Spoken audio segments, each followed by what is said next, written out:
የጌታችን የኢየሱስ ክርስቶስ መስቀልና ትንሣኤ በህይወታችን ላይ ካመጡት ለውጦች መካከል ዛሬ የምንመለከተው የኢየሱስ መስቀል የጨለማው ዓለም ገዢዎች አለቅነትና ስልጣናት ትጥቅ የፈቱበት ድል የተነሱበት በግሪኮ ካታርጆ የተደረጉበት ስልጣናቸውን የተገፈፉበት ቦታ ሲሆን የክርስቶስ ትንሣኤ ደግሞ ከጠላት አገዛዝ ነፃ የወጣንበትና ወደ ፍቅሩ ልጅ መንግስት የፈለስንበት እንዲሁም በጠላት ኃይል ሁሉ ላይ ስልጣን የተቀበልንበት ነው። አያችሁ ቅዱሳን፣ የጌታችን የኢየሱስ ክርስቶስ መስቀል ማለት መከራውና ሞቱን የሚያካትት ነው። በባለፈው እንደተማማር ነው። ስለዚህ የጌታ ኢየሱስ ክርስቶስ መስቀል የጨለማ ዓለም ገዦች አለቅነትና ስልጣናት የተባሉት ሁሉ ትጥቃቸውን የፈቱበት፣ ስልጣናቸውን የተገፈፉበት፣ ድል የተነሱበት፣ ካታርጆ የተደረጉበት እንደሆነ እንዲሁም ደግሞ የክርስቶስ ኢየሱስ ትንሣኤ ደግሞ እኛ ከጠላት አገዛዝ ነፃ ወጥተን ወደ ፍቅሩ ልጅ መንግስት የፈለስንበት በጠላት ኃይል ሁሉ ላይ ደግሞ ስልጣን የተቀበልንበት ነው። አባባ እናመሰግንሃለን። እንግዲህ መጽሐፍ ሲናገር ገና ከዘፍጥረት ምዕራፍ 3 ቁጥር 15 የመጀመሪያውን የተስፋ ቃል እግዚአብሔር ከተናገረበት ጊዜ ጀምሮ እንዲሁም ደግሞ ፍጻሜ እስኪያገኝ ድረስ ነገሩ ሁሉ በሚገርምና በሚደንቅ ሁኔታ የብርሃን ዓለምና የጨለማ ዓለም ጦርነት እንደነበረ በብርሃን ዓለምና በጨለማ ዓለም ውስጥ የተካሄዱ ብዙ ነገሮች አሉ። መጨረሻም ላይ ያ ዘፍጥረት ምዕራፍ 3 ቁጥር 15 ላይ የተሰጠው የመጀመሪያው የተስፋ ቃል መስቀል ላይ ፍጻሜ አገኘ። ዘፍጥረት ምዕራፍ 3 ቁጥር 15 ላይ ምን ብሎ ነው የሚጀምረው? እንግዲህ የሴቲቱ ዘር የሚል ትምህርት በወንድማችን ዳዊት ፋሲል የተማማርነው ትምህርት አለ። እርሱን ከመጀመሪያ ጀምሮ እስከ መጨረሻ ድረስ ብትመለከቱት ብትማሩት ብዙ ነገር ታተርፋላችሁ እና ዘፍጥረት ምዕራፍ 3 ቁጥር 15 የመጽሐፍ ቅዱስ የመጀመሪያው ስለ መሲሁ የሚናገረው የተስፋ ቃል ነው። የሴቲቱ ዘር በሚል ነው የተማማርነው። እንግዲህ ቁጥር 15 ላይ ባንተና በሴቲቱ መካከል ይላል ከሰይጣን ጋር ከእባቡ ጋር በተገናኘ ባንተና በሴቲቱ መካከል በዘርህና በዘሯም መካከል ጠላትነትን አደርጋለሁ። እርሱ ራስህን ይቀጠቅጣል። ራስ ኦቶሪቲ ነው። ስለዚህ ራስህን ይቀጠቅጣል፣ አንተም ሰኮናውን ትቀጠቅጣለህ። ይህ ነገር በሚገርም ሁኔታ ገላትያ ምዕራፍ 4 ከቁጥር 4 ጀምሮ ነገር ግን የዘመኑ ፍጻሜ በደረሰ ጊዜ እግዚአብሔር ከሴት የተወለደውን ከሕግም በታች የተወለደውን ልጁን ላከ ይላል። የዘፍጥረት 3:15 የተስፋ ቃል ወደ ፍጻሜ ሊመጣ ነው። ስለዚህ ነገር ግን የዘመኑ ፍጻሜ ኖት የዓለም ፍጻሜ፣ የዘመን ፍጻሜ ሌላ ነው፣ የዓለም ፍጻሜ ሌላ ነው። የዘመን ፍጻሜን የዓለም ፍጻሜ አድርጎ ማስተማር መጽሐፍ ቅዱስን እንደሚገባ በዘመናት ከፋፍሎ ካለማጥናት የተነሳ የሚመጣ ችግር ነው። ዘመናት ፍጻሜ ሲባል እግዚአብሔር ከፍጥረት ጅማሬ እስከ ፍጥረት መጨረሻ ድረስ 7 ዘመናተ መግቦቶችን አድርጓል ወይም አስቀምጧል። እስከ ዛሬ ድረስ 5ቶቹ አልፈዋል። አሁን ያለንበት ክፍለ ዘመን ወይም ዘመን የጸጋ ዘመነ መግቦት የሚባል ነው። የሕግ ዘመን ነበር ከዚህ በፊት። ክርስቶስ የሕግ ፍጻሜ ነው። ኢየሱስ ክርስቶስ ሲገለጥ፣ ኢየሱስ ክርስቶስ ሲሰቀል የሕግ ዘመን ፍጻሜውን አገኘ። እዚህ ጋር ምንድነው የሚለው? ነገር ግን የዘመኑ ፍጻሜ ምን ማለት ነው? ኖት የዓለም ፍጻሜ የሕግ ዘመን ፍጻሜ በደረሰ ጊዜ እግዚአብሔር ከሴት የተወለደውን ቀጥሎስ ከሕግም በታች የተወለደውን ልጁን ላከ። ሕግጋትን ሁሉ ወደ ፍጻሜ የሚያመጣው ጌታችን ኢየሱስ ክርስቶስ ነው። እርሱ ሲሰቀል ጌታችን ኢየሱስ ክርስቶስ ሕግጋትን ወደ ፍጻሜ አመጣ። ከዚህ የተነሳ የሕግ ዘመን ፍጻሜ አገኘና እንዲሁም ደግሞ የጸጋ ዘመን ደግሞ ጅማሬውን አገኘ። አሁን ራሱ የጸጋ ዘመን ፍጻሜ ላይ ነው ያለን። የጸጋ ዘመን ፍጻሜውን ሲያገኝ በቤተ ክርስቲያን መነጠቅ ፍጻሜውን ሲያገኝ ቀጥሎ ከ7 ዓመት የመከራ ዘመን በኋላ ደግሞ የ1000 ዓመት መንግስት ዘመን መግቦት ይጀምራል ማለት ነው። ኦኬ ይህንን ዕውቀት ከያዝን በኋላ የዘፍጥረት 3:15 ፍጻሜ በገላትያ ምዕራፍ 4 ከቁጥር 4 ጀምሮ ወደ ሙላት ይመጣል። ያን ጊዜ ጌታችን ኢየሱስ ክርስቶስ በቤዛነቱ ሥራ በመስቀሉ ሥራ የጨለማ ዓለም ገዢዎችን አለቆችንና ስልጣናትን ትጥቃቸውን ያስፈታበት ስልጣናቸውን የገፈፈበትና ድል የነሳበት ካታርጆ ያደረገበት ቦታ እንደሆነ ቆላሲስ ምዕራፍ 2 ቁጥር 15 ላይ የእግዚአብሔር ቃል ምን ይለናል? አባቶይ ጸጋ ጨምርልን። ቆላሲስ ምዕራፍ 2 ከቁጥር 15 ጀምሮ የጌታችን የኢየሱስ ክርስቶስ መስቀል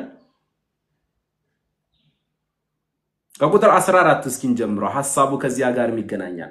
በእኛ ላይ የነበረውን የሚቃወመውን በትእዛዛት የተጻፈውን የዕዳ ጽሕፈት ደመሰሰው፣ እርሱንም በመስቀል ጠርቆ ከመንገድ አስወግዶታል።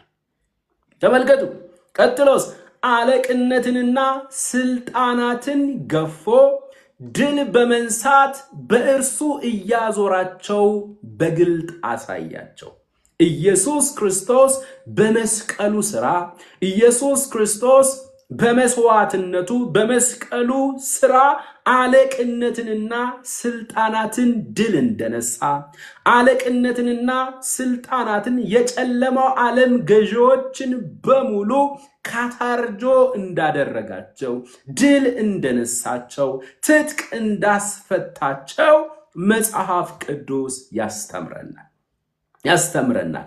ከዚህ የተነሳ የጨለማ ዓለም ገዢዎች የተባሉት ከሰይጣን ጀምሮ እስከ ተራ አጋንንት ድረስ ያሉ ተዋረዶች አሉ። በጨለማ ዓለም ላይ ያሉ የርኩሳን መናፍስት የጨለማ ዓለም ገዢዎች ተዋረዶች አሉ።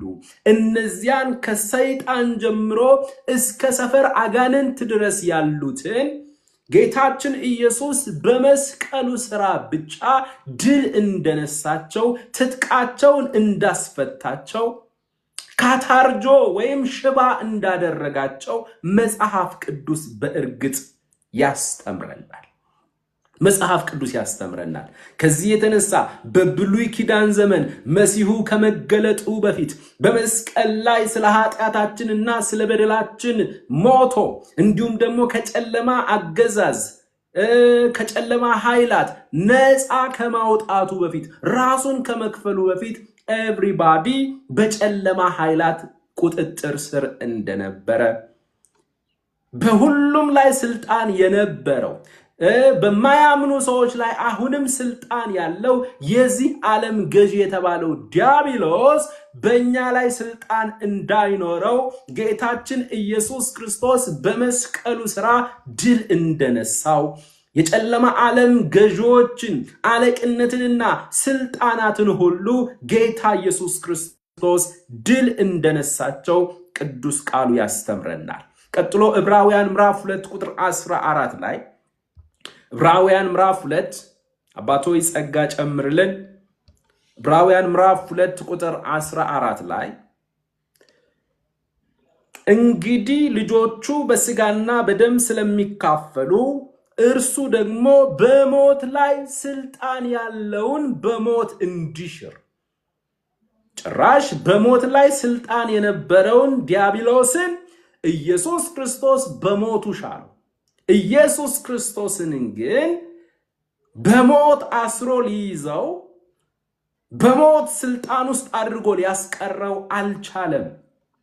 ስለዚህ ሞትን ድል አድርጎ በመነሳት በሞት ላይ ስልጣን ያለውን ዲያብሎስን ሻረው፣ ካታርጆ አደረጋቸው። በኢየሱስ ክርስቶስ የምናምን እኛን እንዲሁ በሞት እንኳን አስሮ ሊይዘን አይችልም። ምክንያቱም ጌታችን ኢየሱስ ክርስቶስ ድል እንደነሳው መጽሐፍ ቅዱስ ስለሚያስተምረን። ስለዚህ በሕይወታቸው ሁሉ ስለ ሞት ፍርሃት በባርነት ይስታሰሩ የነበሩትን ሁሉ ነፃ እንዲያወጣ በስጋና በደም እንዲሁ ተካፈለ። ስለዚህ ሞት ለኛ የሚያስፈራን መሆኑ ቀረ። ሞት ለኛ ፍጻሜያችን ነው ብለው እንደሚያስቡት እንዳናስብ ተደረግን። ሞት ለኛ ጥቅማችን ሆነ። ሞት ለኛ ከዚህኛው በቅዠት ከተሞላ ዓለም ወደ እውነተኛው ዓለማችን የምንሸጋገርበት ድልድያችን ሆነ። ሞት የሚለው ቋንቋ ራሱ በክርስትና ውስጥ ጣፋጭ ርዕስ ተደረገ። ሞትም ቢሆን የናንተ ነው ተባለ። ክርስቶስ የናንተ ነው ሲል ሐዋርያው ጳውሎስ ቅዱሳን አሜን እንደሚሉት፣ ጳውሎስም ቢሆን የናንተ ነው ሲል አሜን እንደሚሉት ሞትም ቢሆን የናንተ ነው አለ። ሃሌሉያ! ሞት ለኛ ወደ እውነተኛው ዓለማችን ወደምንናፍቀው ጌታ የምንሸጋገርበት ድልድያችን ሆነ። ሞት ለክርስቲያን ጥቅም ሆነለት ከጌታ ከኢየሱስ ክርስቶስ የቤዛነት ሥራ የተነሳ። ስለዚህ በሞት ላይ ስልጣን የነበረው ዲያብሎስ በጌታ በኢየሱስ ክርስቶስ ሞትና ትንሣኤ ምክንያት ስልጣኑን አጣ፣ ካታርጆ ተደረጉ። እንዲሁም በእኛ ላይ ስልጣን ሊኖራቸው አይችልም። በባርነት ይታሰሩ የነበሩትን በሞት ፍርሃት ውስጥ የነበሩትን ሁሉ ጌታ ኢየሱስ ክርስቶስ ነፃ ለማውጣት በስጋና በደም ተካፈለ ይላል። አባ እናመሰግናለን። ስለዚህ እዚህ ቤት ያላችሁ ቅዱሳን ጌታችን ኢየሱስ ክርስቶስ በመስቀሉ ሥራ በቤዛነቱ ሥራ የጨለማው ዓለም ገዢዎችን ሰይጣንንና አጋንንቶችን አለቅነትንና ስልጣናትን ሁሉ ድል ከመንሳቱ የተነሳ በእኛ ላይ ስልጣን እንዳይኖራቸው አድርጓል። ሰይጣን ባንተ ላይ ስልጣን የለውም። የጨለማ ዓለም ገዢዎችና አለቅነት በእናንተ ላይ ስልጣን የላቸውም። እርኩሳን መናፍስቶች በእናንተ ላይ ስልጣን የላቸውም። ተሸንፈዋል። ትጥቃቸው ተፈቷል። ድል ተነስተዋል። ካታርጆ አድርጓቸዋል። በእኛ ላይ ስልጣን የላቸውም።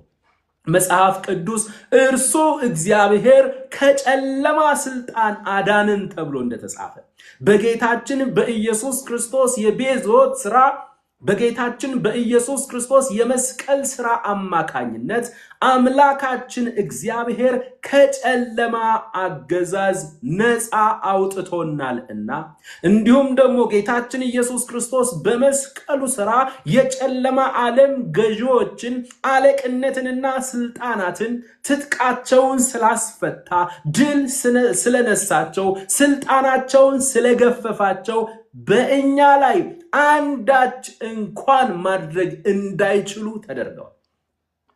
አባባ እባክህ ጸጋ ጨምርን። አይ ኖ በዚህ ሰዓት እንዲህ ብሎ ማስተማር ቀልድ ሊመስል ይችላል። ቢኮዝ የክርስትናው ዓለም የፕሮቴስታንቱ ዓለም ስለ መስቀሉና ስለ ትንሣኤው ከመማማር ይልቅ በመስቀሉና በትንሣኤው ምክንያት ወደኛ የመጣው ጥቅምና ብሌሲንግ ምንድነው ብለን ቅዱስ ቃሉን ከማጥናት ይልቅ ለሰይጣንና ለአሰራሮቹ ዕውቅና ሰጥተን ከ45 ደቂቃ በላይ እየገሰጽን ያለውንም የሌለውንም አጋንንት ስም ሁሉ እየጠራን ከዝማሬ ይልቅ እሁድ ቀን ከሚደረገው የአምልኮ ስነ ስርዓት ሥላሴን ከምናመልክበት ሰዓት ባልተናነሰ ሰይጣንና አጋንንቶች እያልን የምንገስጽበት ሰዓት ረጅም ስለሆነ አሁንም በሚያሳዝን ሁኔታ ብዙ ሰው በፍርድ ፍርሃት ውስጥ ነው ያለው፣ ሰይጣንንና አጋንንትን በመፍራት። አንዳንድ ሰው ጭራሽ ሰይጣን ለእግዚአብሔር እንኳን አሳሳቢ እንደሆነ አድርጎ እንዲያስብ ተደርጓል። በቃ ሰይጣን ለእግዚአብሔር ራሱ አሳሳቢ እንደሆነ አድርጎ እንዲያስብ ብዙዎቹ ተደርገዋል። ሰይጣን እኩል ከእግዚአብሔር ጋር ኃይል ያለው፣ አጋንንቶች እኩል ከእግዚአብሔር ጋር ኃይል ያላቸው፣ በጣም እኮ በሚያሳዝንና በሚደንቅ ሁኔታ ስለ አብ፣ ስለ ወልድ፣ ስለ መንፈስ ቅዱስ ከተዘመሩት መዝሙሮች ይልቅ ስለ ሰይጣን የተዘመረው አይበልጥም? ቅዱሳን ስለ አብ የተዘመረ መዝሙር እስኪ አምጡልኝ። ስለ አብ የተዘመረ መዝሙር እግዚአብሔር አብን በክርስቶስ ኢየሱስ ከምናመልከው ከምንዘምርለት ይልቅ ለሰይጣን ለጠላት የተዘመሩ መዝሙሮች መዝሙር እንኳን አልላቸውም ብዙ ናቸው። እስኪ ራሳችንን ቼክ እናድርግ።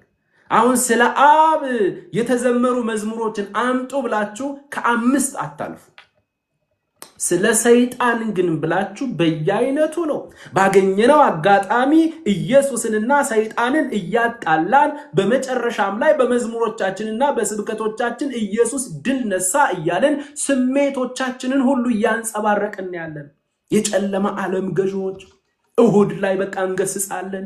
እጃችሁን እስኪ ወደ ምስራቅ፣ እጃችሁን እስኪ ወደ ደቡብ፣ እጃችሁን እስኪ ወደ ሰሜን፣ እጃችሁን እስኪ ወደ ምዕራብ እያለ እንዳለ ሙሉ አቅጣጫውን አዙሮን እንዲሁም ደግሞ ወደ ፕላኔቶች እንሄዳለን ይላል። አንዳንዱ ፕላኔቶች ላይ የሚገዛ ርኩስ መንፈስ አለ።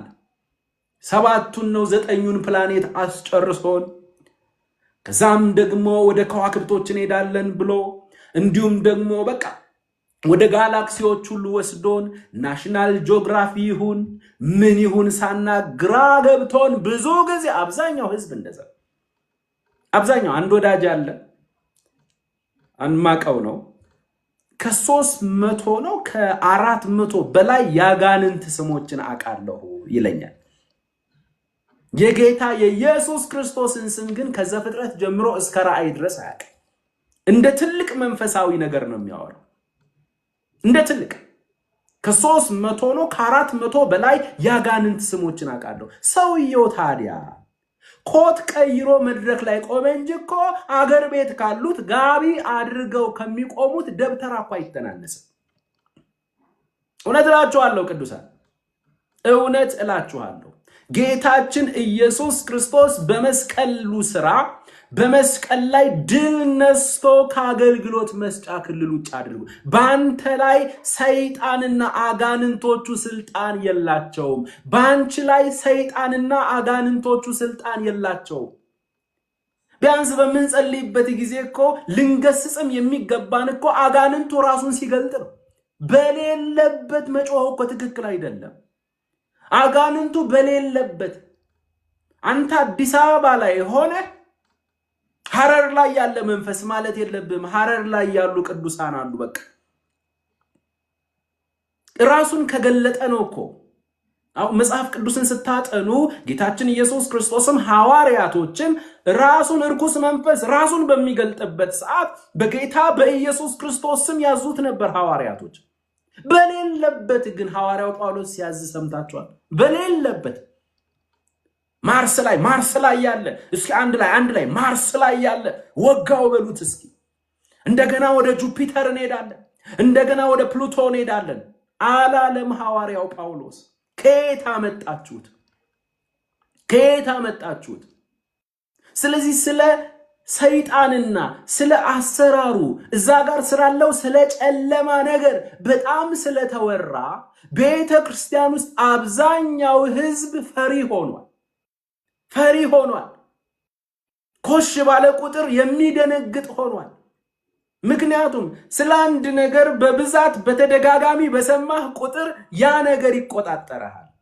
ነገር ግን አጋንንቶቹ ሰይጣን የጨለማ ገዢ ስልጣናትና አለቆች የተባሉት ሁሉ በጌታችን በኢየሱስ ክርስቶስ የመስቀል ሥራ ትጥቃቸው እንደተፈታ፣ ስልጣናቸው እንደተገፈፈ፣ ድል እንደተነሱ፣ በእኛ ላይ ስልጣን እንዳይኖራቸው እንደተደረጉ መጽሐፍ ቅዱስ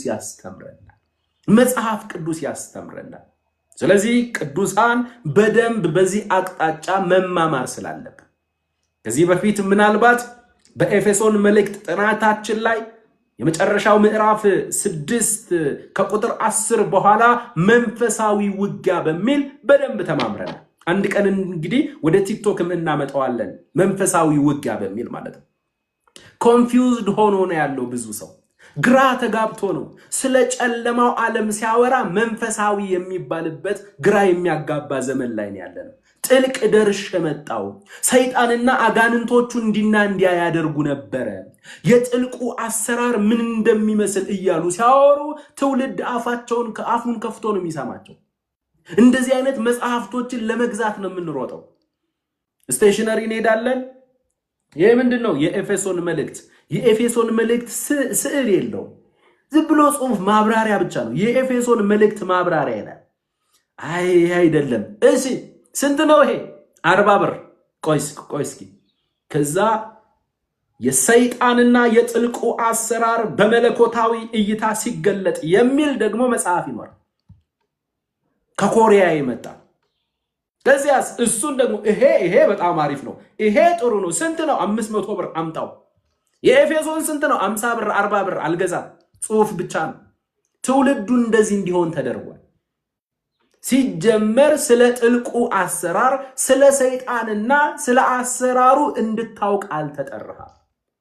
ኪንግደም ተቀይሮልሃል። ከጨለማ ስልጣን ነፃ አውጥቶ እግዚአብሔር ወደ ፍቅሩ ልጅ መንግስት አፈልሶናል። አድራሻ ቀይረናል። ኪንግደም ቀይረናል። አሁን ልናጠናና ልናውቅ የሚገባን ስላለንበት ዓለም፣ ስላለንበት የብርሃን መንግስት፣ ስለፈለስንበት የፍቅሩ ልጅ መንግስት አሰራር ነው ልናውቅ የሚገባን። እርሱ ደግሞ በቅዱስ ቃሉ ላይ ሰፍሮልናል። ከዚህ የተነሳ ጌታችን ኢየሱስ ክርስቶስ ሰይጣንንና አጋንንቶችን ሁሉ ትጥቃቸውን ስላስፈታ፣ ድል ስለነሳቸው፣ ካታርጆ ስላደረጋቸው፣ በእኛ ላይ ስልጣን እንዳይኖራቸው አድርጎ ድል ስለነሳቸው እኛ ክርስቲያኖች በክርስቶስ የተካፈልነውም የድል ነሽነት መንፈስና ስልጣን እኛ ጋር ስላለ አጋንንቶች፣ የጨለማ ኃይላትና ስልጣናት እኛን ሊፈሩን ይገባል እንጂ እኛ ስማቸውን እየጠራን እየፈራናቸው መኖር የለብንም። እውነት እላችኋለሁ ቅዱሳን፣ ከእንደዚህ አይነት አስተሳሰብ ውጡ። ለዚያም ነው አንዳንድ ሰዎች በቃ በተለይ ደግሞ ወደ ቲያትሮን ዘመን ላይ የጥልቁን ነገር የሚያውቁ ሰዎች አሉና ስለ ሰይጣንና ስለ ጥልቁ ነገር በማውራት መንፈሳዊ የሆኑ ሲመስላቸው፣ ነገር ግን ኢየሱስ መጣና ምን አለ? ስለ ሰይጣንና ስለ አሰራሩ አታውቁም ለምትባሉ ለናንተ ያላችሁ ይብቃችሁ። ያላችሁ ደግሞ ስሙ የኢየሱስ ስምና ቅዱስ ቃሉ ስለሆነ ከኢየሱስ ስምና ከቅዱስ ቃሉ ውጪ ሌላ አልጫነብንም። አለቀ በቃ። ስለ ሰይጣን ስለ ጥልቁ አሰራር እንድናውቅ አልተጠራንም። ስለ አብ፣ ስለ ወልድ፣ ስለ መንፈስ ቅዱስ ደግሞ በቅዱስ ቃሉ ላይ ስለሰፈረው እውነት ብቻ እንድንማማር እንድናጠና ተጠርተናል። መጀመሪያ የፈለስንበትን የፍቅሩ ልጅ መንግስት አሰራር፣ የገባንበትን የሚደነቀውን የብርሃን መንግስት አሰራር እንድናውቅ ነው የተጠራን። የተጠራነው ስለ ሰይጣንና ስለ አሰራሩ እንድታውቁ አልተጠራችሁም። አባባ እባክህ ጸጋ ጨምርልን። ለዛ ነው በቃ መዝሙሮቻችን ሁሉ መጽሐፍ ቅዱሳዊ መሰረት ላይ እንዳልቆምን ይናገራሉ። መዝሙሮቻችን ሁሉ ስለ ጠላት ነው፣ ስለ ሰይጣን ነው። ጠላቴ ተው ብያለሁ፣ ጠላቴ ጉዱ ፈላ፣ ጠላቴ ስለ አብ፣ እሺ ስለ አብ ስለ አባት የተዘመረ መዝሙር አምጣልኝ። የለም 5 ነው ብንጠቅስ። እሺ ስለ መንፈስ ቅዱስ የለም።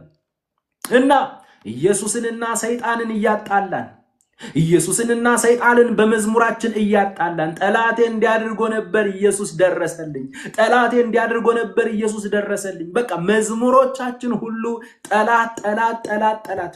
ለዛ ነው አንድ ሰው ጴንጤዎች አለ ወይ ጴንጤዎች ይሄ ሰይጣን ይሄ ጠላት ባይኖር ምን ልዘምሩ ነው አለ። እውነት ነው። አንዳንድ ጊዜ ሳስብ ጠላት ባይኖር ሰይጣን ባይኖር እላይ ስንሄድ እኮ ጠላት የለም። ቅዱሳን ስንነጠቅ እኮ ጠላት የለም እኮ። እግዚአብሔር አብ በዙፋኑ ላይ ተቀምጧል። እግዚአብሔር ወልድ እንደታረደ በግ ቆሞ አለ። ጌታ ኢየሱስ እግዚአብሔር መንፈስ ቅዱስ በዙፋኑ ዙሪያ እንደ እሳት መብራት ሆኖ አለ። አብ ወልድ መንፈስ ቅዱስ አንድ አምላክ እልፍ አላፍ መላእክቶቹ ሁሉ ሳያርፉ ሌትና ቀን ቅዱስ ቅዱስ ቅዱስ እያሉ የሚያመልኩት። እዚያ መካከል ስትገባ ምን ልትል ነው? እዚያ መካከል ገብተ ጠላቴ የሚል ቋንቋ የለም። እዚያ መካከል ገብተ ሰይጣንና አጋንንቶቹ ትዝታ አይደሉም። አብን እየተመለከትክ ሰይጣን አይመጣልህም። የታረደውን በግ ኢየሱስን እያየ ጠላትና አሰራሩ አይመጣልህም። ስለዚህ አብ ወልድ መንፈስ ቅዱስ ባለበት በዚያ እልፍ አላፍ መላእክቶቹ ጠላት ብለው በማያውቁበት ዓለም ውስጥ ስንገባ ምን ልንዘምር ነው? የዛኛውን ዓለም እኮ ምድር ላይ አሁን እዚህ ላይ እኮ ነው ኤክስፒሪየንስ እያደረግን ያለ ነው። ስለዚህ በደንብ ወደ አምልኮ ወደ ውስጠኛው ክፍል ያለ መግባታችን ውጤት ነው። በአብ ፕሬዘንስ ውስጥ ገብተህ በአብ መገኛ ውስጥ ገብተህ አይደለም ሰይጣን ነውና ያንተ የኑሮ ዘይቤ ራሱ ይጠፋብሃል እኮ። ህመምህ ራሱ ይጠፋል እኮ። ጭንቀት አንተ ላይ ያለ ጭንቀት ራሱ እኮ ይጠፋል። አብን በምታይበት አብን ባመለክበት በዚያ መንፈስ እንዴት ጠላት ትዝ ይልሃል? እንዴት ጠላት ትዝ ይልሃል? በዚያ በአብ ፕሬዘንስና መገኘት ውስጥ እኮ አይደለም ሰይጣን መላእክቶቹ ራሱ ትዝ አይልሁም እኮ። አይደለም ሰይጣን ራስህን ትረሳለህ እኮ። አባቶይ እባክህ ጸጋ ጨምርልን። ነገር ግን መዝሙሮቻችን መጽሐፍ ቅዱሳዊ መሰረት ላይ ካለመመስረታችን የተነሳ መዝሙሮቻችን ያጋልጡናል። መዝሙሮቻችን ሁሉ ልክ አይደሉም። አንዳንድ መዝሙሮች ባንላቸውና መንዙማ ብንለው ይሻላል። ጠላት ትውልዱ ሁሉ ፈሪ ሆኗል። ባገኘው አጋጣሚ ከዚህ በፊት የምንጠቀመውን ምሳሌ ወይም ሐሳብ ልንገራችሁ። በየበላ ነው ሙዝ እንኳን ፊት ለፊት ጥለ ነው የሙዙ ልጣጭ ሲጥለን የጠላት አሰራር ነው የምንል እኮ ነው ያለነው። በልተ ልጣጩን ፊት ለፊት ጣለው የሚል አለ እንዴ? እሱ እኮ የሥርዓት ጉዳይ ነው። መጣያ ያለ አንተ ፊት ላይ ጣልከው ስትሄድ አንሸራተተህና ባፍጢም ደፋ ብድግትና የጠላት አሰራር አይደለም። ሁሉም ቦታ ላይ ሰይጣንን አስገብታይ ቀስ አድርጎ ሰይጣን መቼም የሙዙን ልጣጭ እግር ስራ ያስቀምጠው። ያንተ ያለ ማስተዋል የኛ ያለ ማስተዋል ቆሻሻን የሆነ ቆሻሻ ቦታ ላይ ያለ መጣል ችግር ማለት ነው። ያለ መጣል ችግር ሁሉንም ካጋንንት ጋር አሰራር ነው። ወጋው አንዳንዱ እኮ አልፎም እኛን ሁሉ ሊወጋንም ይችላል እኮ። ፈጽሞ እባካችሁ ቅዱሳን ከስሜታዊነት ግራ ከተጋባ መንፈሳዊነት እንውጣና ከልማድ ክርስትና እንውጣና ወደ ቅዱስ ቃሉ እንመለስ። ወደ እግዚአብሔር ቃል እንመለስ። መልሱ ያለው በእግዚአብሔር ቃል ነው። ክርስትናችን መመስረት ያለበት በእግዚአብሔር ቃል ነው። በእግዚአብሔር ቃል አንዳንዱ በቃ ጠላቴ የሚለው ስለተደጋገመበት ከሰይጣንም አልፎ ጎረቤቱን ራሱ ጠላቶቼ ማለት ይጀምራል። ጠላቴ ይላል። አሰርታብሽ ነው ይላል። ደግሞ መድረክ ላይ የሚቆመው ሰው አሰርታብሽ ነው፣ በእርሷ በኩል ነው። ግቢሽ ላይ የጣለችው አንድ ነገር አለ። አዎ ፕሮፌት በሰሞን ታናሽ ልጅ ሆዱን እየቆረጠው ነው፣ እንዲና እንዲያደረገው ነው። እኔም እንቢ ብሎኛል፣ ዝም ብሎ ያዞረኛል። አይደለም። ውሃ በደንብ ካልጠጣሽ ያዞርሻል። ልጅሽ ደግሞ ካልቆረጠው ምኑን ምስራቅ አፍሪካ ላይ ኖረ፣ ምኑን ኢትዮጵያዊ ሆነ? መጮህ አለበት። አንዳንዴ ይጮሃል። ደግሞ ሆድ ይጮሃል። ሆድ በጮኸ ሰዓት ሰይጣን ትዝም ይላችሁ። ኧረ አባባ እባክህ ጸጋ ጨምርልን። እንደዛ አይደለም። ሁሉንም ከሰይጣን ጋር ሁሉንም ነገር እስኪ አንዳንዴ ደግሞ በእውቀት እናድርግ። ዝም ብሎ ጎርፍ የሚመስል ውሃ ጠጥተ ሆድ ካልጮኸ እንደውም ካልጮኸ ነው መጠንቀቅ ያለብህ። ከጮኸ ኢትስ ኖርማል አንዳንዴ በመጮሁ ራሱን እንትን ማለት አለ። ቢኮዝ እኛ ምስራቅ አፍሪካ ላይ ነው ያለነው። ኢትዮጵያ የምትባል ምድር ላይ ነው ያለነው። አንዳንድ ቦታ ስትሄድ ለወንጌል አገልግሎት ገጠር ስትሄድ የታሸገ ውሃ ልትል ነው። የታሸገ ውሃ የለም። ትጠጣለህ። ጌታ ሆይ በደንብ እንትን እንዳይጮህ ብቻ መድረክ ላይ እንዳይጮህ ብቻ ተቆጣጠረው በለው። በቃ ሲጮህም ራሱ እንደ ጊታር ድምጽ እየተጠቀም ትዘምርበታለህ። አለቀ። እነዚህ ነገሮችን እንደ ግብአት መጠቀም። ከዛ ውጭ ግን ሁሉን ነገር ከርኩስ መንፈስ ጋር ማገናኘት። ሶፍት ተጠቅልሎ ስታይ አሰራር ነው። የሆነ ነገር ተጠቅልሎ ስታይ አሰራር ነው አይደለም። ለምን የፈለገውን ቅድም እንደተባባል ነው። ለምን በስማችን አሰርተው ግቢያችን ውስጥ አይጥሉም? ከፈለጉ አለቀ። ታያዋላ ብድግ ታረግና እንደገና ወደ እነርሱ ተወረውረዋል። አለቀ። ወይኔ ፕሮፌት ግቤ ውስጥ የሆነ ነገር አገኘው ተጠቅልሎ እባክናና ጸልይበት። ሃሌሉያ እመጣለሁ እንዳትንቀሳቀሽ ምናምን ነገር። ይሄ የነብስ አባት ሆነ ማለት ነው። ድሮ በጋቢ ነበር፣ አሁን በኮት ተጀመረ ማለት ነው። ስለዚህ ግልጹን ልንገራችሁ ቅዱሳን፣ እያንዳንዳችሁ ውስጥ የእግዚአብሔር አቅም አለ፣ የእግዚአብሔር መንፈስ አለ።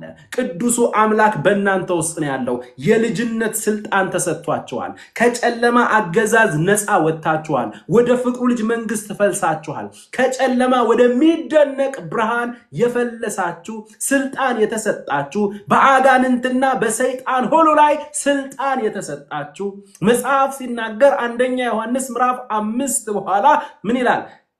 ከእግዚአብሔር የተወለደውን የእግዚአብሔር ልጅ ኢየሱስ ክርስቶስ ስለሚጠብቀው ሰይጣን እጁን ሊያሳርፍበት አይችልም ተብሏል። ኦ ማይ ጋድ! ምን አለ? ከእግዚአብሔር የተወለደውን የእግዚአብሔር ልጅ ኢየሱስ ክርስቶስ ስለሚጠብቀው ሰይጣን እጁን ሊያሳርፍበት አይችልም። እረኛህ ብርቱ ነው። እረኛህ ካጋንንት በላይ ነው። እረኛችን ኢየሱስ ካጋንንት በላይ ነው። እረኛችን ኢየሱስ ከሰይጣን በላይ ነው። እረኛችን ኢየሱስ ከኃይላት በላይ ነው። እረኛችን ኢየሱስ ከስልጣናት በላይ ነው። እረኛችን ኢየሱስ ከአለቆች በላይ ነው። እነዚህን አለቆችን ሁሉ ደግሞ በመስቀሉ ሥራ ድል ነስቷቸዋል። ትጥቃቸውን አስፈትቷቸዋል። በእኛ ላይ ካታርጆ ምን ማለት ነው? እንደ ሽባ ሰው አድርጓቸዋል። ሽባ ሰው እጁን አንቀሳቅሶ ሊነካህ እንደማይችል ሁሉ ካታርጆ የሚለው የግሪኩ ቃል ሽባ አድርጓቸዋል፣ ዲዜብል አድርጓቸዋል። በእናንተ ላይ ስልጣን የላቸውም። ትጥቃቸውን ፈተዋል፣ ድል ተነስተዋል። እነማን? አለቅነትና ስልጣናት ሁሉ፣ የጨለማ ዓለም ገዢዎች ሁሉ እስከ ሰፈር አጋንንት ድረስ አንተን ይፈሩሃል እንጂ በአንተ ላይ የከበረውን ጌታ ይፈራሉ እንጂ አንተ እነርሱን ፈርተህ ግራ የምትጋባ ክርስቲያን አይደለም። ይሄ ሁሉ ከዚህ በፊት በፕሮቴስታንቱ ዓለም ውስጥ ስንኖር ስለ ጨለማ ዓለም ኃይላት በጌታ በኢየሱስ ክርስቶስ የመስቀል ሥራ ድል እንደተነሱ ካለመማራችን የተነሳ ሰይጣን ራሱ አይደለም ለኛ ነውና ለእግዚአብሔር እንኳን የሚያሰጋ እስኪመስል ድረስ ግራ የተጋባ ትውልድ ነው ያለው። ቅዱሳን በጌታችን በኢየሱስ ክርስቶስ የመስቀል ሥራ ጌታችን ኢየሱስ ክርስቶስ በመስቀሉ ሥራ ሰይጣንንና አጋንንቶችን የጨለማ ዓለም ገዢዎችን ኃይላትንና ስልጣናትን ድል ነስቷቸዋል። ትጥቅ አልባ አድርጓቸዋል። ስልጣናቸውን ገፏቸዋል። ንጉሱ የገፈፈው ጌታ ያንተ ታላቅ ወንድም ያንቺ ታላቅ ወንድም ነው። የኛ ጌታ ነው። እርሱ ከኛ ጋር ነው ያለው። ዋው! አባባ እባክህ አይኖቻችንን ክፈትልን። ግራ ከተጋባ መጽሐፍ ቅዱሳዊ መሰረት ከሌለው ልማድ ብቻ ከሆነ ክርስትና አውጣል። ልማድ ብቻ ከሆነ ክርስትና፣ ዕውቀት ከሌለበት ልማድ ብቻ ከሆነ ክርስትና አውጣ። አንዳንዱ ሲጸልይ እኮ ራሱ እኮ ምንም እኮ እየጸለይ እየተዋጋን እንጸልያለን ሲባል እኮ ስም ነው የሚለው እኮ ስም ይላል። ምንድነው ስም? በኢየሱስ ስም እኮ አይልም ደግሞ ስም ነው የሚለው።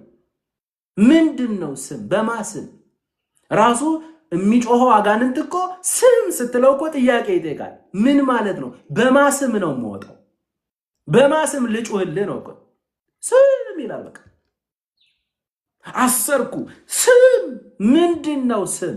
እኛም አልገባንም። እርግጠኛ ነኝ የሚወጣውም አጋንንት አይገባው። ስልጣን ያለው ስም በሚለው ሳይሆን በኢየሱስ ስም ውስጥ ነው። ከሰማይ በታች ለሰው ልጆች የተሰጠ ስም ኢየሱስ ክርስቶስ ነው። ይህንን ስም ሳይጠሩ ስም ብቻ ያሉ መጮ ልማድ ነው። ልማድ በተንበረከከ ቁጥር ጥሩ ነገር የማይታየው ሰው አለ። በተንበረከከ ቁጥር ምሽግ የሚታየው አለ። ያንን ሰው በደንብ ስናጠናው እንዋጋለን፣ ምሽግን እንዋጋለን፣ ምሽግ የሚል ሰው በደንብ ካጠና ነው ጀርባው ድሮ በደርግ ዘመን ወታደር እንደነበረ ደርሰንበታል። ብዙ ሰው እንደዛ አይደለም። ቅዱሳን የእግዚአብሔርን ቃል በማወቅ መለወጥ አለብን። የእግዚአብሔርን ቃል በማወቅ ነው የምንጓዘው፣ የምናድገው፣ የምንመራው። በዚያ ላይ በውስጣችን የሚኖረው መንፈስ ቅዱስ እርሱ ያዛል እኮ፣ እርሱ እኮ ይሞላል። ርኩሳን መናፍስቶች ራሳቸውን በሚገልጡበት ሰዓት እኮ መገሰጽ እኮ ትችላለህ። ሐዋርያው ጳውሎስ የርኩስ መንፈስ ያለ ርኩስ መንፈስ ያለበት ሰው የለም እንዴ እያለ በየቤቱ ዞሯል እንዴ? ርኩስ መንፈስ ያለባቸውን ሰዎች ይዛችሁ ነው። ርኩስ መንፈስ ያለበት ርኩስ መንፈስን የማስወጣት ታላቅ ኮንፈረንስ ብለው ያውቃሉ? አያውቅም። በሚያገለግሉበት ሰዓት ላይ ርኩሱ መንፈስ ራሱን ይገልጣል። ያን ጊዜ በጌታዬ በኢየሱስ ክርስቶስ ስም ውጣ ይሉታል፣ ይወጣል። ልቀቅ ይሉታል፣ ይለቃል። አለቀ። ከዛ ውጪ ግን የርኩስ መንፈስ ያለ የት አካባቢ ነው ርኩስ መንፈስ ያለ እያሉ ስብከታቸውን ኢየሱስ ክርስቶስን የወንጌሉን ማዕከላዊ ፖይንት የጌታ የኢየሱስ ክርስቶስን ስራ ረስተው አጋንንት በማስወጣት አልዞሩ። ከዚህ የተነሳ በጣም በሚያሳዝን ሁኔታ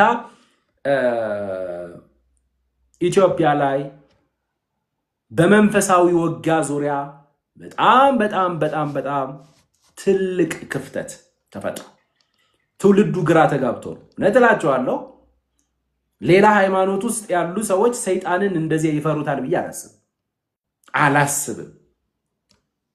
ሰይጣንን እንደዛ ይፈሩታል ብዬ ኢየሱስ እያሉ አይደለም እኮ እምያለች ክርስቶስ ሰምራለች። በቃ እና አጋንንት ምን ትዝ ይላቸዋል? ትዝ አይላቸውም። አጋንንት ትዝ የሚላቸው ሌላ ቦታ ነው።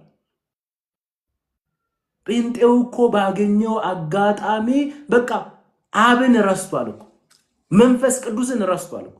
ርኩስ መንፈስ፣ ጠላት፣ ሰይጣን አይደለም። ይህ የእግዚአብሔርን ቃል እንደሚገባ ያለ መመገባችን ውጤት።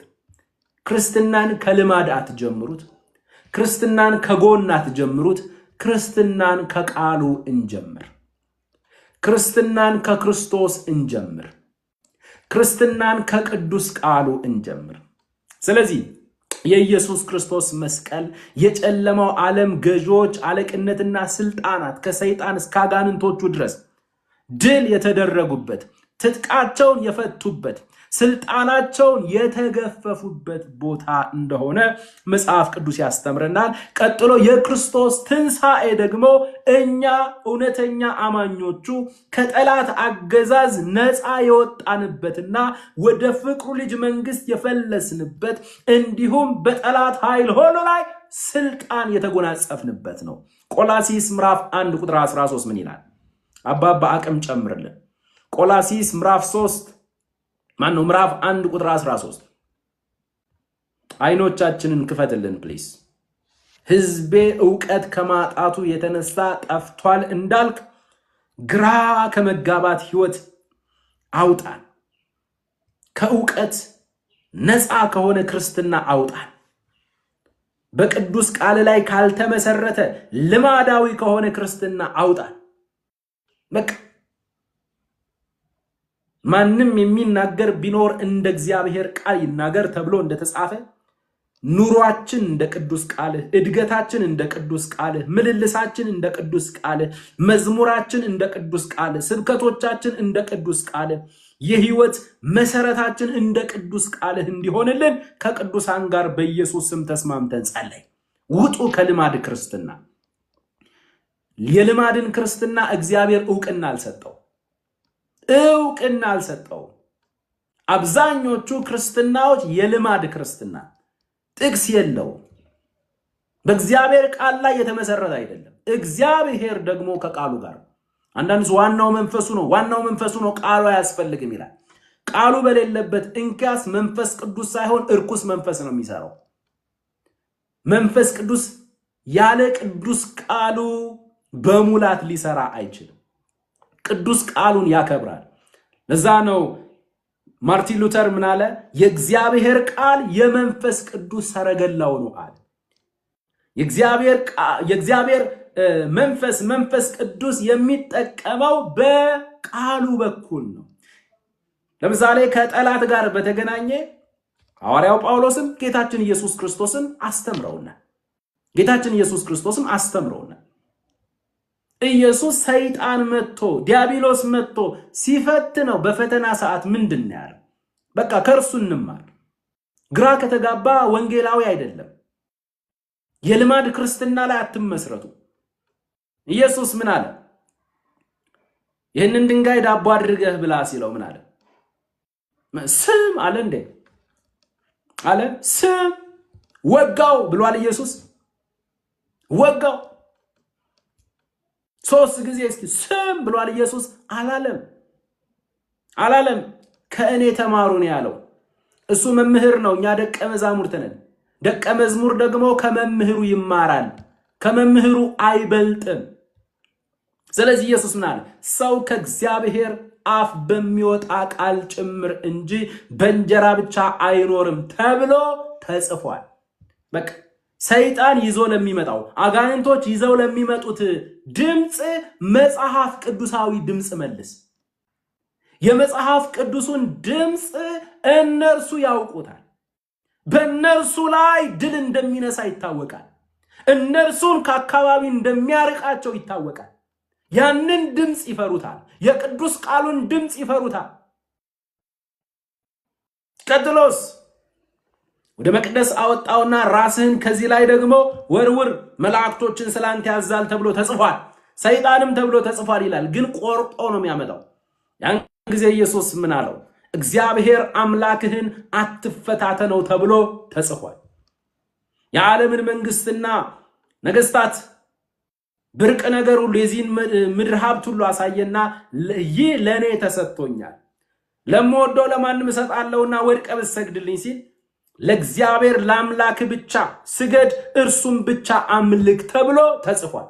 ኢየሱስ ከሰይጣን የመጣበትን 3ቱን ፈተና ተብሎ ተጽፏል በሚል ነው የመለሰው እንጂ ስም አላለ። መጨረሻ ላይ ሂድ አንተ ሰይጣን አለቀ። ሰይጣንም ከእርሱ ዘወር አለ። ስለዚህ ስም በሚል አይደለም። ድምጽ ይዘው ሲመጡ ስም እያላችሁ አይደለም የምትመልሱት። ስም መጨረሻ ላይ በኢየሱስ ስም የምትለው መጨረሻ ላይ ትሞታለህ ሲል አልሞትም በህይወት እኖራለሁ፣ የጌታዬን ማዳን እናገራለሁ፣ እግዚአብሔር እስከ ሽበት እስከ ሽምግልና ይሸከመኛል። ኢየሱስ በወጣትነቱ የሞተው እኔ በወጣትነቴ እንዳልሞት አልሞትም በህይወት እኖራለሁ ተብሎ ተጽፏል ስትሉ ያኔ ይሸሻል። ትሞታለህ ወይኔ ስም እዚህ እንደገና ወደ ፕሮፌት ቆይ ልደውል፣ ፕሮፌት ትሞታለህ እያለኝ ነው። ሃሌሉያ ጸልይልሻለሁ። ከዛው ደግሞ ታች ላይ አካውንት ልክልሻለሁ፣ በሱ ታስገቢያለሽ። ማጽኛ ነው እሱ። በቃ ተበላሽ። ሰይጣን ብቻ አይደለም የሚጫወትብሽ፣ እንደዚህ አይነት ሰዎችም ይጫወቱብሻል።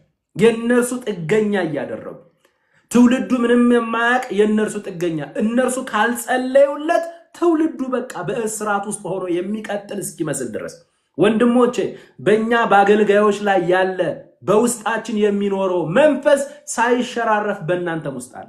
ምንም ማካበድ አያስፈልግም። እናንተ እንደምትደክሙት እኛም እንደክማለን። እናንተ ጸሎት እንደሚያስፈልግ እኛም ጸሎት ያስፈልገናል። አገልጋይነት ማለት ከጀርባ ክንፍ ማብቀል ከሰውነት ወደ መላእክነት መቀየር ማለት አይደለም። ስለዚህ ጌታችን ኢየሱስ ክርስቶስ በመለሰበት መንገድ ነው እኛም የምንመልሰው። እሱም ደግሞ በሌለበት አይደለም። በሌለበት ዝም ብሎ ሲጮህ አላየንም። ኢየሱስ በሌለበት ዝም አጋንንት በሌለበት ጳውሎስ ሲጮህ አላየን። ከየት አመጣችሁት? እሱ መስተካከል አለበት። ስለዚህ ቆላስይስ ምዕራፍ 1 ላይ እርሱ እግዚአብሔር ከጨለማ ስልጣን አዳነን። እርግጠኛ ናችሁ በዚህ ቃል?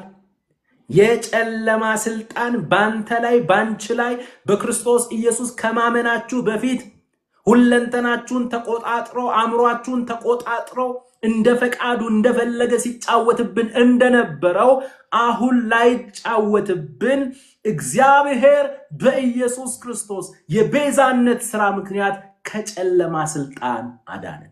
ያድነናል አይደለም፣ አዳነን። ከጨለማ ስልጣን ድናችኋል። ኢየሱስ ክርስቶስ እረኛችን ተደርጎልናል። ከእግዚአብሔር የተወለደውን የእግዚአብሔር ልጅ ኢየሱስ ክርስቶስ ስለሚጠብቀው ሰይጣን እጁን ሊያሳርፍበት አይችልም ተብሎ ተጽፏል። መዝሙረኛው እንኳን በብሉይ ኪዳን በሞት ጥላ መካከል እንኳን ብሄድ አንተ ከኔ ጋር ነህና ክፉን አልፈራም አለ። ዋው! ኧረ የብሉይ ኪዳን የእምነት አባቶች ከኛ ተሻሉ። ኦ ማይ ጋድ! በዚያ በብሉይ ኪዳን ዘመን በእንስሳ ደም ላይ በተመሰረተ ኪዳን ውስጥ ሆነው እንኳን በሞት ጥላ መካከል እንኳን ብሄድ አንተ ከኔ ጋር ነህ፣ ነብዩ ከኔ ጋር ነው አለ። በሞት ጥላ መካከል እንኳን ብሄድ ነብይ እንትና ጋር ደውልና አመልጣለሁ አላለ። አንተ ከኔ ጋር ነህና ክፉን አልፈራም። ክፉን የማልፈራው ክፉ ስለሌለ አሰራሩ ስለሌለ ሳይሆን ነገር ግን የእስራኤል አምላክ ከኛ ጋር ስላለ እረኛችን፣ ታማኙ እረኛችን፣ ለአውሬ አሳልፎ የማይሰጠን ጌታችን ኢየሱስ ክርስቶስ ከኛ ጋር ደግሞም በእኛ ውስጥ ስላለ ሰይጣን እጁን ሊያሳርፍብን አይችልም። ስለዚህ እርሱ እግዚአብሔር ከጨለማ ስልጣን አዳነን። ድናችኋል ቅዱሳን? በዚህ ቃል እርግጠኛ ናችሁ?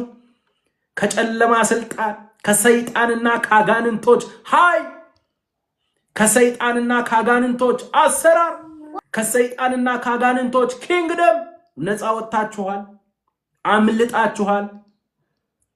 ይሄው መጽሐፉ ይላል ከጨለማ ስልጣን አዳነን። መዳን ስለማንችል ከዚያ ከጨለማ ኪንግደም ውስጥ በራሳችን ማምለጥ ስለማንችል እርሱ አዳነን። ቀጥሎስ ቤዛነቱንም እርሱንም የኃጢአትን ስርየት ወዳገኘንበት ወደ ፍቅሩ ልጅ መንግስት አፈለሰን። እረ ወንድሞቼ ኪንግም ቀይረናል፣ ኪንግደምም ቀይረናል። ሰይጣን በእኛ ላይ ስልጣን የለውም። ቢኮዝ በእርሱ የጨለማ መንግስት ስርዓት ውስጥ አይደለንም ያለነው። እግዚአብሔር ከሰይጣንና ከአጋንንቶቹ ከጨለማ መንግስት በጌታችን በኢየሱስ ክርስቶስ የመስቀል ሥራ አውጥቶ ወደ ፍቅሩ ልጅ መንግስት ካፈለሰ፣ አድራሻን ከቀየረልን፣ ኪንግደምን ከቀየረልን፣ ኪንግን ከቀየረልን ሰንበትበት ብሏል። 2000 ዓመት ሆኖታል። አንተ ወንድሜ ከጨለማ ወደሚደነቅ ብርሃን የተጠራ፣ አንቺ እህቴ ከጨለማ ወደሚደነቅ ብርሃን የተጠራን ቅዱሳን ሁላችሁ ወደ ፍቅሩ ልጅ መንግስት እግዚአብሔር ያፈለሰን የተወደድን ቅዱሳን። በፍቅሩ ልጅ መንግስት ውስጥ ደግሞ ሰይጣን የለም፣ አጋንንቶቹ አይታወቁም። በብርሃን ዓለም ውስጥ የጨለማ ዓለም ገዢዎች የሉ። ምንኛ መታደል ነው። አሁን ችግሩ ምንድነው? እዚህ ጋር በእግዚአብሔር ቃል ዕውቀት በአእምሮ መታደስ ካለመለወጣችን የተነሳ የፈለስነው የምንኖረው በፍቅሩ ልጅ መንግስት ነው። ያለነው በፍቅሩ ልጅ መንግስት ነው። የህይወት ምልልሳችን ግን በጨለማ ዓለም ውስጥ እንዳለ ሰው ነው። ይሄ ደግሞ የተዛባ ነገር ነው። ይሄ ከምንድነው የመጣው ሲባል ካለ መፍለሳችን የተነሳ ሳይሆን መፍለሳችንን በቅዱስ ቃሉ ካለ ማጥናታችን፣ መፍለሳችንን መድረክ ላይ የሚቆሙ ሰዎች ካለ ማስተማራቸው የተነሳ አሁንም በጨለማ መንግስት ውስጥ እንዳለ ሰው እንደዚህ አይነት በጨለማ መንግስት ውስጥ እንዳለን አድርገው የሚያስተምሩ ሰዎች የሚሰብኩ ሰዎች የነርሱ ጥገኛ እነርሱ ደግሞ በእናንተ ገንዘብ የሚጠቀሙ እናንተ የነርሱ በፍርሃት ላይ የተመሰረተ ጥገኛ ሆናችሁ እንድትኖሩ የሚያደርጉ ሰማይ ያላካቸው ሰዎች ናቸው። ፈልሳችኋል። አንተ ወንድሜ አይደለም ለራስ ለትውልድ ተበቃለህ። አንቺ እህቴ ባንቺ ውስጥ ካለው ከኢየሱስ ክርስቶስ ከቅዱስ መንፈሱ የተነሳ አይደለም ለቤትሽ ነውና ለጎረቤትሽ እንኳን ትበቂያለሽ። በቃ ደካማ ምንም ነገር የማይችል አረ በራሳችን አንችልም። ኃይልን በሚሰጠን በክርስቶስ ግን ሁሉን ነገር ማድረግ እንችላለን። በእኛ ውስጥ ያለው በዓለም ካለው ይበልጣል። በወደደን በእርሱ ከአሸናፊዎች ሁሉ እንበልጣለን ተብሎ ተጽፏል። በውስጣችን ዲቫይን ፓወር አለ። የመለኮቱ ኃይል አለ። በውስጣችን መንፈስ ቅዱስ አለ። እርኩስ መንፈስ በእኛ ውስጥ የለም። እርኩስ መንፈስ የሚሸሸው በእኛ ውስጥ ካለው ከቅዱስ መንፈሱ የተነሳ ነው። እኛ አይደለንም የምንሸሸው። በእኛ ውስጥ ያለው መንፈስ ቅዱስ የሚሸነፍ አይደለም። አባባክ አይኖቻችንን ክፈትልን። ስለዚህ ወደ ፍቅሩ ልጅ መንግስት ፈልሳችኋል። መፍለስ ማለት መስሏችሁ ነው። የድሮ ቦታ ላይ ያላችሁ መስሏችሁ እንጂ እግዚአብሔር ከድሮ ቦታ ከጨለማ አገዛዝ አውጥቶ ወደ ፍቅሩ ልጅ መንግስት ካፈለሰን ሰንበት በትብ። አንዳንድ ኢትዮጵያዊ አሜሪካ ይሄድና አሜሪካ ላይ ያለውን የኑሮ ዘይቤ ቶሎ አይለምድም። ስለዚህ አሁንም አዲስ አበባ ጎዳናዎች ላይ እንዳለ አድርጎ ሊስል ይችላል። ኒውዮርክ ላይ እየተራመደ ኦኬ ኢትዮጵያ ውስጥ ያለው የድሮ ሰፈሩ ትዝ ይለዋል። በድሮ ሰፈሩ እንደሚያልፍ በድሮ ሰፈሩ ወክም እንደሚያደርግ አድርጎ ያስባል። አሜሪካ ኒውዮርክ ጎዳና ላይ እየተራመደ የኩበቱ ሽታ ትዝ አለኝ ይላል። ማይ ጋድ ይሄ ማለት ነው በአእምሮ መታደስ ያለመለወጥ ችግር። አሜሪካ ቶሎ አንዳንድ ወዳጆቻችን ጓደኞቼ አሉ እዛ ከሄዱ በኋላ ባንዴ በጣም ፈጣኖች የተባረከ አእምሮ ጌታ የሰጣቸው ናቸው። ባንዴ ከአሜሪካ የኑሮ ዘይቤ ጋር ተስማሙ፣ አለቀ። ኑሯቸው፣ መውጣት መግባታቸው፣ ስራቸው፣ ነገራቸው ሁሉ እንደ አሜሪካውያን ሆነ፣ አለቀ። በእግዚአብሔር ቃል ዕውቀት በአእምሮ መታደስ ስትለወጥ በጨለማው ዓለም ድሮ እንደኖርከው አድርገህ እያሰብክ ሳይሆን የምትኖረው አሁን ወደ ብርሃን ዓለም ፈልሰሃል። የብርሃን ዓለም አስተሳሰብ ምን ይመስላል? የፍቅሩ ልጅ መንግስት የኑሮ ዘይቤ ምን ይመስላል? ክርስቶስን መምሰል ነው። በጽድቅ በቅድስና እግዚአብሔርን በመምሰል መኖር ነው። ከአንደበትህ ተረት ሳይሆን የእግዚአብሔር ቃል ይወጣል። እንዲያለ አበሻ ሳይሆን ጳውሎስ እንዲያለ፣ ሮሜ እንዲያለ፣ ቆላሲስ እንዳለ እንዲያለ እያልክ ትኖራለህ። ወጣትነትህ በእግዚአብሔር ቃል የተቃኘ ነው። እጮኝነታችን በእግዚአብሔር ቃል የተቃኘ፣ ትዳራችን በእግዚአብሔር ቃል የተቃኘ፣ መውጣት መግባታችን፣ ልጅ አስተዳደጋችን፣ አገልግሎታችን፣ ኑሯችን በዘልማድ አይደለም፣ በእግዚአብሔር ቃል የተቃኘ 60 70 80 ዓመት እንኳን በምድር ብናስቆጥር ወደ ወጣትነታችን ዞር ብለን ስንመለከት የምንቆጭበት ታሪክ የለንም። ወጣትነታችንን ኢየሱስ ተጠቅሞታል። እጮኝነታችን ላይ እርሱ ደምቆ ታይቶበታል። በትዳራችን የእርሱና የቤተ ክርስቲያን ጋብቻ ደምቆ ታይቷል። ሰይጣን እንደዚህ አይነት ወጣቶችን አይፈልጋቸው። ግን የእግዚአብሔርን ዓለም ኤክስፔሪየንስ ያደረጉ ፍቅሩን ልጅ መንግስት የተረዱ ክርስቲያኖች ግን ሁልጊዜም ተጽዕኖ ፈጣሪዎች ናቸው። ከራሳቸው አልፈው ትውልድን ያስመልጣሉ። ሰይጣን ደግሞ ትውልዱን ከዕውቀት ውጭ ማድረግ ነው የሚፈልገው። ነፍስ ዕውቀት ያለ ዕውቀት ትሆን ዘንድ አልፈቅድም ብሏል እግዚአብሔር። ስለዚህ አእምሮአችን ነፍሳችን በእግዚአብሔር ቃል ዕውቀት በአእምሮ መታደስ እየተለወጠች አሁን ያለንበትን የብርሃን መንግስት አሁን ያለንበትን የፍቅሩ ልጅ መንግስት እየተረዳን የኑሮ ዘይቤያችንና ምልልሳችን ክርስቶስን የሚገልጥ መሆን አለበት። በብሉይ ኪዳን ብዙ ጊዜ በተደጋጋሚ እግዚአብሔር ሕዝቤ ዕውቀት ከማጣቱ የተነሳ ጠፍቷል። ዕውቀት ከማጣቱ የተነሳ አሁንም ትውልዱ የእግዚአብሔርን ቃል ዕውቀት ከማጣቱ የተነሳ እግዚአብሔር በሕይወቱ ሊገልጥ የሚፈልገውን የሰማያዊውን ዓለም የልጁን የሕይወት ስርዓት በትውልዱ እያየ አይደለም። በሕይወታችን የክርስቶስ ኑሮ እየተገለጠ አይደለም። ይሄ ደግሞ ከቅዱስ ቃሉ ውጪ በእግዚአብሔር ቃል ዕውቀት በአእምሮ መታደስ ያለመለወጣችን ብዙ ቸርቾች ጋር የቃል ጥናት የለም፣ ቋሚ ትምህርት የለም፣ ኤፌሶንን እናጥና የለም። አብዛኛው በቃ ጩኸት ነው፣ እብደት ነው፣ ጩኸት ነው። እንደዚህ አይነት ቦታ አትሂዱ። የእግዚአብሔር ቃል የሚሰበክበት ክርስቶስ የሚከብርበት ቦታ ሩቅ ቢሆንም ዋጋ ከፍላችሁ እዚያ ቦታ ላይ ሂዱ። ዶክተር መለሰ ወጉ ስሜት ያለ ቦታው ብለው የጻፉት አለ። እስኪ እሱን መጽሐፍ እስኪ ልጠቁማችሁ። ትንሽዬ መጽሐፍ ናት። ዶክተር መለሰ ወጉ ሙሉ ወንጌል ቤተክርስቲያንን ከመሰረቱት መካከል በአገልግሎታቸው በጣም እግዚአብሔር ከተጠቀመባቸው ሰው መካከል አንዱ ናቸው ዶክተር መለሰ ወጉ። ነገር ግን መጨረሻ ላይ ስሜት ያለ ቦታው አሉ።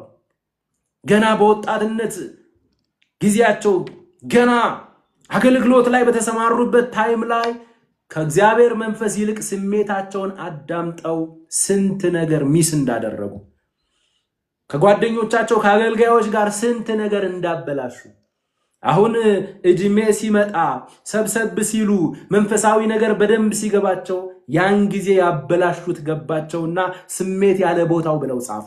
እስኪ ወንድሞቼና እህቶቼ እንደዚህ አይነት መጽሐፍ እስኪ አግኙና አንብቡ። ስሜት ያለ ቦታው የሚል ርዕስ አንብቡ እስኪ። በቃ አሁን ያለው ግርግር አሁን ያለው ጩኸት ክርስትና እንዳልሆነ ይገባል።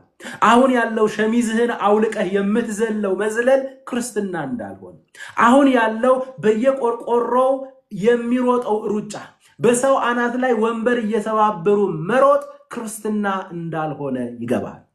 አላያችሁም እንዴ? በበቀደም አንዱ አላያችሁ እንደው እዚህ ቦታ ላይ ማንሳትም አያስፈልግም፣ ግን አንዳንዶች አላችሁ ምን ችግር አለው ታዲያ የምትሉ ማለት ጸጉሩን 3 ደረጃ ተቆርጦ 3ቱን ሰማይ የሚያሳዩ ናቸው አላለም። የመጨረሻው 3ኛው ሰማይ ነው አላለም። መልአክ መጥቶ ነው እንደዚህ አይነት ዲዛይን ተቆረጠ ያለዋል። አሳይቶኝ መጥቶ አሳየኛል። ባይዘወይ ታይቶታል። እንደዚህ አይነት ሰዎች ይታያቸዋል። ፍቅር ሲዝምን ጨምሮ ይታያቸዋል። ነገር ግን የሚያሳያቸው ዓለም የብርሃን ዓለም ሳይሆን የጨለማ ዓለም ነው። የጨለማ ዓለም ነው። ግልጹን እነግራችኋለሁ። 3 አይነት ደረጃ ተቆረጥ። የመጨረሻው 3ኛው ማይ ጋድ ልሳቅ እንጂ ያው ቅድም ብለናል። ሃፒ በርዝዴይ ቱ ጂሰስ ያለ እርሱ ሊመጣ ነው። ኢየሱስ የይሁዳ አንበሳ ሆኖ ሊመጣ ነው። በነጭ ፈረስ ላይ የተቀመጠ ታዳጊ ሆኖ ሊመጣ ነው። አሁንም ልደቱ ይላል። ኢየሱስ ክርስቶስ ታኅሳስ ላይ እንኳን እንዳልተወለደ የማያውቅ ሳያውቁት የከለዳውያን አምላክ የሆነውን በዓል የሚባለው ልደት የሚያከብር ትውልድ ኢየሱስ ክርስቶስ ታኅሳስ ላይ አልተወለደም። ኢየሱስ ክርስቶስ ታኅሳስ 29 አልተወለደም። ገና መጽሐፍ ቅዱሳዊ ነውን በሚለው ትምህርታችን ላይ በዝርዝር አስቀምጠናል። ጽሑፌ ለቅቅ ያለው ሪሶርሶችን ተጠቅመን በስነ ስርዓት ጌታችን ኢየሱስ ክርስቶስ ታኅሳስ ላይ እንዳልተወለደ በአማርኛና ወደ ኦሮምኛ ተተርጉሞ ጽሑፍ ለቀናል። ጽፌ ለቅቅ ያለው አባባ እባክህ ወደ ልባችን መልሰን። ስለዚህ ጌታችን ኢየሱስ ክርስቶስ በቤዛነቱ ሥራ እግዚአብሔር ይህንንም እውነት ተጠቅሞ ከጨለማ ስልጣን አድኖናል፣ ወደ ፍቅሩ ልጅ መንግስትም ፈልሰናል። ቀጥሎ ኤፌሶን ጌታችን ኢየሱስ ክርስቶስ ከሙታን ሲነሳ እንዴት እንደሆነ እስኪ እናንብብ። ኤፌሶን ምዕራፍ 1 ቁጥር 20 አባባ ጸጋ ጨምርልን። ኤፌሶን ምዕራፍ 1 ቁጥር 20 በደንብችን ቃል እስኪ በደንብ እንመልከታል። እንዲህ ይላል፣ ክርስቶስንም ከሙታን ሲያስነሳው ከአለቅነትና ከስልጣንም ከኃይልም እና በዚህ ዓለም ብቻ ሳይሆን ነገር ግን ሊመጣ ባለው ዓለም ደግሞ ከሚጠራው ስም ሁሉ በላይ በሰማያዊ ስፍራ በቀኙ ሲያስቀምጠው በክርስቶስ ባደረገው ሥራ የብርታቱ ጉልበት ይታያል። ኢየሱስ ክርስቶስን ከሙታን ሲያስነሳው ከኃይላት ከስልጣናት ከአለቅነት ከጌትነት ሁሉ በላይ አድርጎ ከስሞች ሁሉ በላይ የሆነውን ስም ሰጥቶ በቀኙ ምን ብሎታል? አስቀምጦታል። ይህንን ስለ ኢየሱስ ክርስቶስ ብቻ ሊያወራ አይደለም መጽሐፍ። ኢየሱስማ ከሙታን ሰው ከመሆኑ በፊት ወይም በስጋ ከመገለጡ በፊትም እኮ እርሱ እኮ ቦታው እኮ ካለቅነትና ከስልጣናት ከኃይላትና ካለቅነት በላይ እኮ ነው። ታዲያ እዚህ ጋር ክርስቶስንም ከሙታን ሲያስነሳው ካለቅነት ከስልጣንም ከኃይላትም ከጌትነት ሁሉ በላይ እንዲሁም ደግሞ ሊጠራ ከሚገባው ስም ሁሉ በላይ የሆነ ባለስልጣን ስም ሰጥቶ በቀኙ አስቀመጠው ሲል ቀጥሎ ምን ሊለን ነው? ትንሣኤውን ከኛ ጋር አይደንቲፋይ ሊያደርገው ስለሆነ ምዕራፍ 2 ዋው ምዕራፍ 2 ቁጥር 6 ጀምሮ ከቁጥር 5 ጀምሮ ከወደደን ከትልቅ ፍቅሩ የተነሳ በበደላችን ሙታን እንኳን በሆንን ጊዜ ከክርስቶስ ጋር ሕይወትን ሰጠን። በጸጋ ድናችኋልና በሚመጡ ዘመናትም በክርስቶስ ኢየሱስ ለእኛ ባለው ቸርነት ከሁሉ የሚበልጠውን የጸጋውን ባለጠግነት ያሳይ ዘንድ ከእርሱ ጋር አስነሳን። በክርስቶስ ኢየሱስም በሰማያዊ ስፍራ ከእርሱ ጋር አስቀመጠን ይላል። ከእርሱ ጋር አስቀመጠን። ኢየሱስ ክርስቶስን ከሙታን አስነሳ። ከስልጣናት ከኃይላት ካለቆች ከጨለማ ዓለም ገዢዎችም በላይ አድርጎ ከስም ሁሉ በላይ የሆነውን ስም ሰጥቶ በቀኙ አስቀመጠው ይልና እናንተንም እኮ ከክርስቶስ ጋር ሕይወትን ሰጥቶ ከእርሱ ጋር አስነሳችሁ በቀኙም ደግሞ አስቀመጣችሁ ሲል ከኃይላት ከስልጣናት ካለቆች በላይ በሆነው በክርስቶስ ኢየሱስ እኛም ካለቆች ከስልጣናት ከኃይላት በላይ ሆነን በቀኙ አስቀምጦናል። በቀኙ ተቀምጠናል። አባባ እባክህ አይኖቻችንን ክፈትልን። በቀኙ አስቀምጦናል። ከዚህ የተነሳ ኢየሱስ ክርስቶስ የእርሱ ከፍታ የኛ ከፍታ እንደሆነ እርሱ ከኃይላት በላይ ሲሆን እኛም በእርሱ ከኃይላት በላይ እንደሆነ እሱ ከስልጣናት በላይ ሲሆን እኛም በእርሱ ከስልጣናት በላይ እንደሆነ እርሱ ካለቆች በላይ ሲሆን እኛም በእርሱ ካለቆች በላይ እንደሆነ ጭራሽ በቀኙ በአብ ቀኝ እርሱ እንደተቀመጠ እኛም በክርስቶስ በአባባ ቀኝ እንደተቀመጠን መጽሐፍ ቅዱስ ይነግረናል። ስለዚህ ኃይላት ስልጣን የሰፈር አጋንንት አይደለም። ቡና ላይ አተላ ላይ ምን ላይ ያስኳት የሚለውን አይደለም። ጤና አዳም ልትቆርጥ ስትል ያስኳት የሚለውን ሲቪሉን የሰፈሩን ይሄ አመድ ላይ የሚገኘውን ቡና አተላ ላይ የሚገኘውን አጋንንት አይደለም። ኃይላትና ስልጣናት የሚባሉት እንኳን ከኛ በታች ናቸው፣ ከግራችን በታች ናቸው፣ ከስልጣን በታች ናቸው። ቢኮዝ እኛ በክርስቶስ ከኃይላት ከስልጣናት ከአለቆች ሁሉ በላይ ከፍ ብለን በአባባ ቀኝ በክርስቶስ ተቀምጠናል። አለቀ። ቦታችሁን ወቁ። የተቀመጣችሁበትን የስልጣን ቦታ እንዳትረሱ። ቦታችሁን ወቁ። ክርስቶስ ስልጣናችን ነው። ክርስቶስ ከፍታችን ነው። ክርስቶስ ከኃይላት በላይ ሆኖ ከኃይላት በላይ አድርጎናል። ክርስቶስ ከሙታን በመነሳቱ ከስልጣናት ሁሉ በላይ ከፍ ብሎ ከስልጣናት ሁሉ በላይ ከፍ አድርጎናል። ክርስቶስ ካለቆች በላይ ከፍ ብሎ ካለቅነት በላይ ከፍ አድርጎናል። የእርሱ ከፍታ ከፍታችን ነው። የእርሱ ስልጣን ስልጣናችን ነው። ለዚያም ነው በሉቃስ ወንጌል ላይ ስልጣን እንደተሰጠን በማቴዎስ ወንጌል መጨረሻ ምዕራፍ ላይ ስልጣን እንደተሰጠን መጽሐፍ ቅዱስ ይነግረናል። በጠላት ኃይል ሁሉ ላይ ስልጣንን ሰጥቻቸዋለሁ ብሎ ስለዚህ ቅዱሳን ወንድሞቼና እህቶቼ በጌታችን በኢየሱስ ክርስቶስ የቤዛነት ሥራ የተደረገልንንና የተፈጸመልንን ነገር መርሳት የለብንም። ስለዚህ የኢየሱስ ክርስቶስ መስቀል የጨለማው ዓለም ገዢዎች አለቅነትና ስልጣናት ድል የተደረጉበት ትጥቃቸውን የፈቱበት ስልጣናቸው የተገፈፈበት በግሪኩ ካታርጆ ወይም ሽባ የተደረጉበት ሲሆን የጌታችን የክርስቶስ ኢየሱስ ትንሣኤ ደግሞ ከጠላት አገዛዝ ነፃ የወጣንበትና ወደ ፍቅሩ ልጅ መንግስት የፈለስንበት እንዲሁም በጠላት ኃይል ሁሉ ላይ ስልጣንን የተጎናጸፍንበት እንደሆነ መጽሐፍ ቅዱስ ያስተምረናል። ቦታችሁን ያዙ፣ ማንነታችሁን እወቁ፣ ከልማድ ክርስትና ውጡ፣ ክርስትናችሁን በቅዱስ ቃሉ ላይ መስርቱት። ክርስትናችን በእግዚአብሔር ዕውቀት ላይ ሊመሰረት ይገባል። በሚቀጥለው ደግሞ ቀጣዩን እንመለከታለን። ከእግዚአብሔር ከአባታችን ከጌታም ከኢየሱስ ክርስቶስ ብዙ ጸጋ፣ ብዙ ሰላም፣ ብዙ ምሕረት ለሁላችን ይሁን። አሜን።